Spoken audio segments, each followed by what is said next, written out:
In this video, we are going to look up the age of students in this table, whereby the age relates to the ID of a student, and then return the same age in this table where we have the rest of the students' data. And we shall be using the XLOOKUP function. XLOOKUP function is the function that is available in the Microsoft Office 365 version, and it's not available in the lower versions. And this is how it works.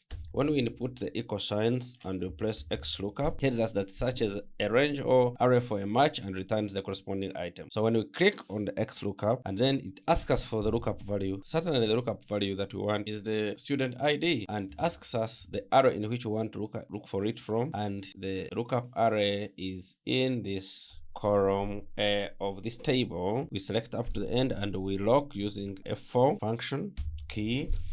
And then the return array is nothing other than the array that has the age, which is column B, and we select up to the top, and then we press function key F4 on our keyboard, and we close brackets and we press enter. So when we copy and then we come and select from the bottom to the top, and then we right click and paste formulas, and this is what it returns. Note that when you use the XLOOKUP function, it's a bit simpler compared to the index match combination, whereas the index function has to be complemented by the match function to identify the row. The XLOOKUP function is able to identify the row by itself and therefore return the lookup number. So I hope you enjoy, and if you have Microsoft version 365, you should be able to use this lookup function to do your lookups. I hope you enjoyed and you find it useful.